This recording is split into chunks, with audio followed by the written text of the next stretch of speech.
Hello, everybody, and welcome back to another episode of What's the Word? Eagle Alumni Spotlight Podcast. And today we are joined with Ben Treece. And Ben, why don't you give us a little bit of background about yourself? Hi, Abigail. Thanks for having me. I've went to Embry-Riddle. I graduated in December of 2019. A very lucky time to graduate, as it happens. I graduated with a bachelor's in aerospace engineering, and since then, I've had a few jobs. I worked as a design engineer for Belkin and a test engineer for Aerospace in Colorado. That was my most recent job, which I actually left recently, and I'm on the job hunt again. Oh, okay. Very cool. And then, do you have any favorite memories from your time at Embry-Riddle? Oh, yes. Okay. So, it's interesting. There's lots of good memories from classwork, but it really gets a lot more fun, as I'm sure you've noticed at the last few years, when you start to get bringing things together and, doing real work. Of course, as pilots, you get to fly the whole time. I don't know if you're in the diamonds yet, but those are sweet. For me, it was an extracurricular research project that I led, where we used some of the school's undergraduate research institute grant money to build these relatively small hybrid rocket motors. And the favorite memory was definitely out in the test bunker, down in the like near the soccer field areas, and doing a pretty janky setup, trying to get these rockets to work. And the first ignition failed, and I was like, oh, poo. And I was really just hyping myself up. None of these ignitions are going to work. This project is going to be scrapped. We're going to graduate. We're not going to have anything. But then it was the second one, and we do the ignition sequence, let it finish, and then a really weird sound starts reflecting off like the cars behind us.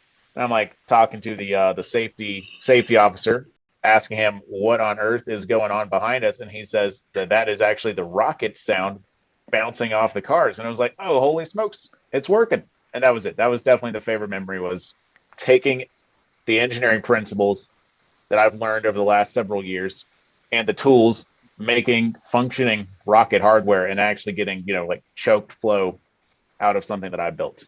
That was sweet. Oh, wow, that's awesome. And I'm sure it was very satisfying to see it all come together and be able to hear the noise the rocket made off of the cars. I was like, there's no way this is working. Oh, well, I'm very glad to hear that it did work. And speaking of your previous jobs, do you have any favorite parts you'd like to share with us? Oh yeah. Yeah. I can definitely speak to the Sierra Space job, which is where I really got to use what I went to school for. That job, I was a mechanical test engineer for the Dream Chaser space plane that they're working on, that Oh, I think wow. is nearing completion. They're hoping to launch soon. I wish them the best of luck on that. And my job was to do fluid hardware testing. Anything that takes fluids, we're talking like coolant, the fluid of just the atmosphere, the standard atmosphere inside the vehicle during launch, the propulsion system with its pressurized oxygen and fuel sources. I was in charge of testing all those things, given I had a team that I worked with. But that was very cool. And by some point in the year, it's kind of a startup, so they tend to give you a little bit more responsibility than someone like Lockheed Martin would, because it's a startup. They're moving fast. They don't have as much time to like just let people spin their wheels. And so very quickly, I got to get hands-on hardware with the vehicles, which was just wild. It was like fourth day in, go touch the spaceship with gloves on, but still go touch the spaceship. By the end of it, I was running a full test campaign on the fluid systems by myself and the propulsion system, oxygen specifically. And the coolest part of that, I think, was just every day you get to leave the building, and again, kind of that startup vibe where it's like you're so empowered in so many ways. And there's kind of a weird mix of red tape and not red tape, but what it lets you do, if you understood the system, you could get things done very fast. And so it was always very fun to leave the building at the end of the workday, thinking back, okay, what did I come in? How many problems did I have that I no longer have while I'm leaving? And getting that sense of accomplishment. You only get those on some days, but those are good days. I can imagine so. And it sounds like there's a lot of math that goes into doing that. You know, there's not much math. Oh my gosh. I talk about this. How many mathematics professors are going to be watching this podcast? Oh, that's a good question. I'm guessing that more in other fields will be doing more with math than I have. But I mean, I think I've used point like slope intercept formula. I think was the most complex math that I actually had to remember from education. It's mostly just algebra because you need to someone's already figured out a lot of the math that you have to use. You just have to go find the textbook or the research paper where they've figured this out. Take that equation, the math is done. Just plug and chug. Except for when those equations are often really, really obtuse. You have to kind of, so there is some use in doing the math to derive the equation yourself. You don't have to. It's very helpful though if you ever get stuck. That's probably the Right. hardest math I had to do. Okay. So would you say there's more reading and writing involved in this? Oh yeah. Oh yeah. It's mostly reading and writing. Okay. And now what kind of writing do you typically do? So I was thinking about that. The bulk of the writing is notes. It is notes for myself or notes for whoever's coming in and picking up the work that I left off. Sometimes it's, you've just finished a very long day and you know that you cannot remember what you need to remember right now, so you write it down for yourself tomorrow. Or alternatively, maybe you have a test campaign that is running 24 hours and you need to get concise information to the next team that's coming in. So there's a lot of informal writing, but a lot of the rules that help you write well in formal writing help with that as well. All right. And do you have a typical writing style that you rely on when note taking? Let's see, mostly it is bulleted list by subject. Maybe put a timestamp on it so that you can kind of remember when it is, and then you can look back at it and recreate a story. So you're almost kind of leaving a breadcrumb trail of what you've done throughout the day. And then I also like to color code things. It's like red means it needs to get done, green means it's done, but keep remembering it. Yellow means that it's working on, and Oh, that can be helpful for the next group because then you can say, oh, I don't know, pressurized system to 2500 psi. That's green. They know it's been done. They can go on to the next step. If you don't have a more formal way of tracing progress, which usually you do, but it's also usually a little bit harder to follow those systems. So this kind of helps you jump to the right section faster. right, right. Kind of make things flow a little bit smoother. But there's All also right. plenty of formal writing. Do you want to go a little bit into your formal writing that you do with us? Yeah, yeah, totally, totally. Because I wouldn't want to sell Mangum short. His stuff has been essential. It's test plans and work instructions are the second large bulk. I mean, like I said, so when you're working on the production floor, actually getting hands on with the hardware, that's when you're kind of taking those quick, fast notes. But there's maybe for every week that you're getting hands on with the hardware, there's a month or more that you're prepping for that. And during that time, you're reading and writing test plans, work instructions, and test reports. And let's see, I noticed what was one of the questions I wanted to touch on. It was the I think the differences between school writing and work writing. Yes, I wanted to get into that because it made me think that was a good question. Yeah, yeah. So okay, obviously there's no grade on anything that I write in the workplace, but there kind of is almost like a democratic grade. It's how many questions and how many problems arise by how unclear your work was is your grade. The fewer questions, the fewer problems that happen, you can kind of think of that as a well-written product. Oh, okay. So in college terms, it would be a higher grade. It is, it is. It's kind of a real world grade of like things that maybe don't matter as much. And you see it depends on the reader. Some readers can interpret things very quickly. Some readers need a little bit of extra information to digest something. But the biggest difference between my style of writing in college and my style of writing now formally has been conciseness and clarity. It's like reference page 37 for like diagram or something like that. You want to avoid that whenever possible. At least I want to avoid that whenever possible because that means the reader has to sit there, flip through the book. And I'm trying to remember what the term is. There's a term for how worn down someone becomes by having to read and understand information. And when it comes to these skilled operators that you'll have, you need to avoid that as much as possible. It needs to be just here's the information on the same page.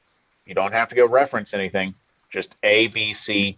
Oh, so trying to make it as clear and concise as possible for your audience. Yes, my temptation in college was more information, more better.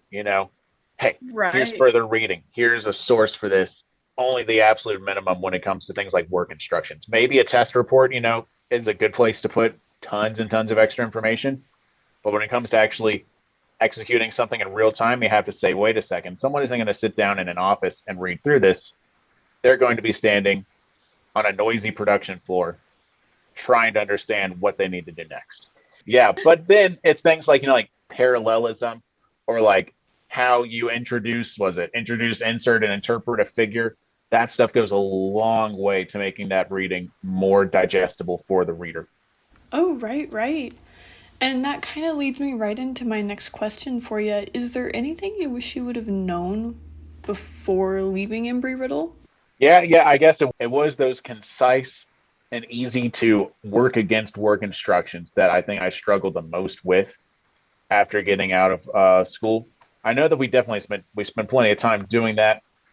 It's just I think we also spent a lot of time writing big kind of like research style reports or like proposals, and I'm sure that connects with a lot of different people's jobs.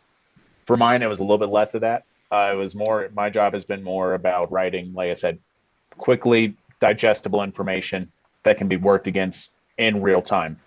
Although I do remember there's this wonderful example that I think Dr. Mangum had on one of the first days of technical writing class, and I'm trying to remember how far to the extreme he took the example. But it was, he's got like, to my memory, he's got a big kind of like turkey cooking pan, like like those aluminum ones. He's got a bowl of cereal, a jug of milk, and a box of cereal, and he asked us to tell him how to, build a breakfast out of these ingredients. And we say, first thing you do, pour the cereal, and he just takes the cereal and just dumps it into the turkey cooking pan. No bowl or anything. And we're like, oh, we were supposed to tell you to put the bowl there first. And he's like, yep, I can only do what you tell me to do. And that really has Oh. stuck with me. And I'm sure that that example can be very applicable to everyday kind of work, especially if you're working with like an engine or anything. One little slip up like that could be detrimental to the whole project.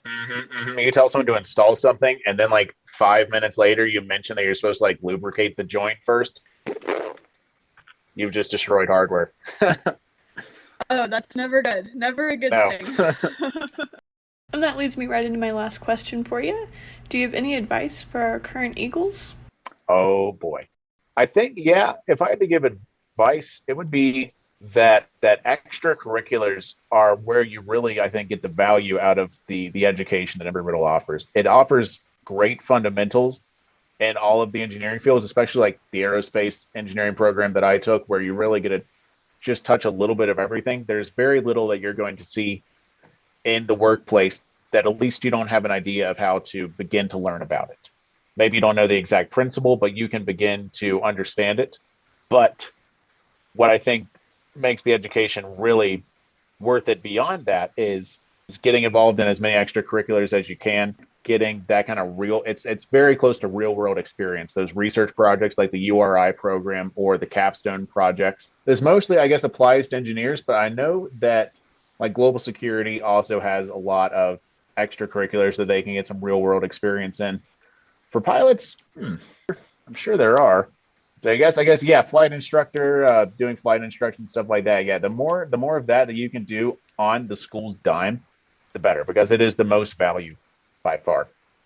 Getting to Right. work with professionals and turning in a real product and getting to see the like no part of the project is done for you, so you kind of get to see all the nitty gritties and the things that would normally be givens in a textbook are rarely givens in real life. And that is wonderful advice. Thank you, Benjamin.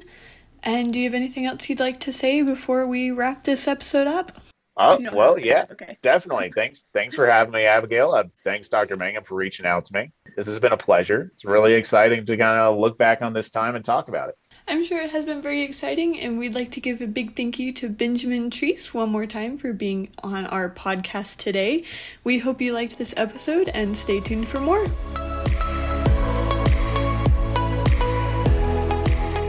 This podcast is supported by the Department of Humanities and Communication at Embry-Riddle Aeronautical University in Prescott, Arizona. Abby Bradbury is our host, Matthew Haslam is our department chair, and I'm Amelia Chesley, Assistant Professor of Professional Writing.